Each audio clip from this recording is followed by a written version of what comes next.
Le 10 novembre 1923, dans une ferme du village d'Odate, dans la préfecture d'Akita au Japon, naît un magnifique chien blanc.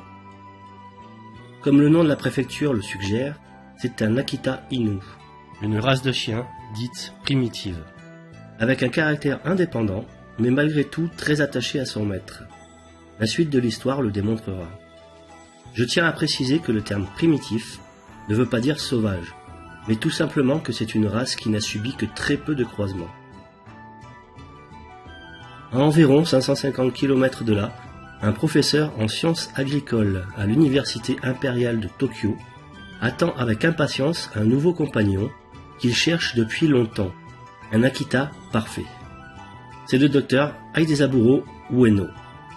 Désolé pour les nipponophiles, ma prononciation est sûrement mauvaise, mais j'ai fait de mon mieux.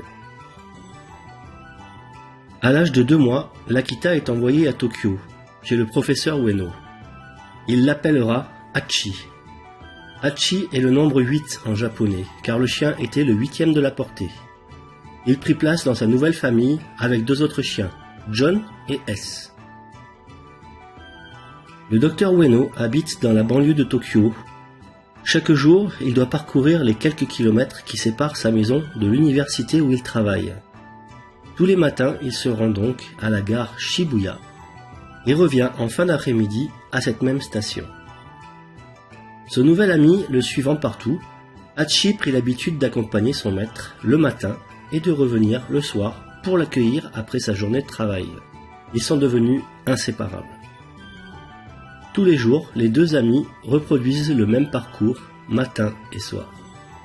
Il faut se remettre dans le contexte de l'époque. Il était rare de voir quelqu'un s'occuper si bien de son chien. Le couple ne passait pas inaperçu dans le quartier. Après des mois d'une routine bien rodée, une tragédie va malheureusement mettre fin à cette belle entente. Le 21 mai 1925, à l'âge de 53 ans, le professeur Ueno succombe en pleine conférence d'une hémorragie cérébrale foudroyante. Hachi n'avait que 18 mois. Malgré tout, le chien était au rendez-vous en fin d'après-midi sur le quai de la gare de Shibuya pour accueillir son ami. Aujourd'hui, il ne le verra pas. Hachi cessa de s'alimenter pendant les 3 jours qui suivirent la mort de son maître. Le 25 mai, jour de la veillée funèbre du professeur, John, S et Hachi allèrent à la gare de Shibuya pour y attendre leur maître.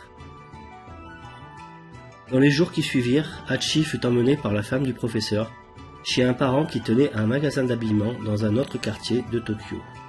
Malheureusement, comme il sautait sur les clients qui entraient au magasin, on dut le mettre chez une autre personne, un certain Takahashi, qui habitait dans un autre quartier. Hachi, qui ne s'habituait pas à la disparition de son maître, fuguait souvent en direction de la gare. On dut reconduire Hachi à son ancienne maison de Shibuya. Là, nouveau problème. Hachi jouait dans les champs et causait tant de dommages aux légumes cultivés qu'on décida de le conduire alors chez un certain Kobayashi, qui vivait dans le quartier près de la gare de Shibuya. Kobayashi était le jardinier qui s'occupait du jardin des Ueno. Il connaissait Hachi et avait joué avec lui depuis qu'il était arrivé dans la maison. C'est à partir de cette époque, en 1927, 2 ans après la disparition de son maître, que Hachi commença à venir à la gare de Shibuya le soir, à l'heure où son maître avait l'habitude de revenir. Kobayashi s'occupait très bien de Hachi, mais celui-ci n'oubliait pas son maître et continuait de se rendre à son ancienne maison, voir si le professeur était revenu, puis de là, aller à la gare de Shibuya. Lorsqu'il allait voir son ancienne maison, on dit qu'il allait jusqu'à regarder par les fenêtres pour être sûr qu'il n'était pas à l'intérieur. Il faut savoir que dans les premières années, lorsqu'Hachi se rendait à la gare de Shibuya, il était apparemment brutalisé par les passants et les marchands du quartier. Drôle d'époque. Ce n'est qu'en 1933, lorsqu'un article écrit par le directeur de l'association protectrice des chiens japonais, intitulé « L'histoire d'un vieux chien », que Hachi acquit une grande popularité. Les gens du quartier se mirent alors à lui donner à manger lorsqu'ils le voyaient, et on lui permit de rester à la gare le soir pour y dormir. C'est à partir de cette époque que l'on commença à l'appeler Hachiko. Pendant 8 ans, Hachiko a attendu son maître tous les après-midi sans le voir rentrer.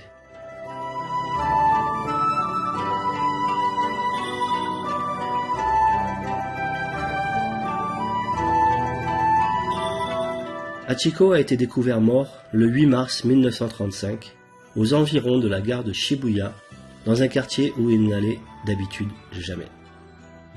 On organisa alors une cérémonie d'enterrement à laquelle participèrent l'épouse du professeur Ueno, le jardinier Kobayashi et beaucoup des habitants du quartier.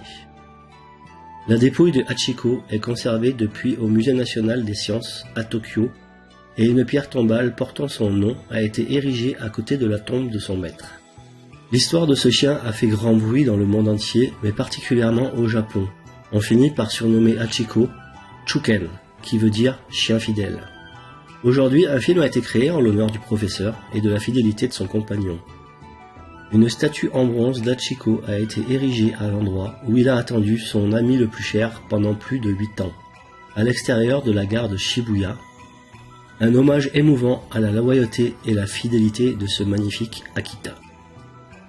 L'entrée de la gare près de laquelle se trouve sa statue est même consacrée au chien bien-aimé. Elle est appelée Hachiko Guchi, ce qui signifie simplement l'entrée et la sortie Hachiko.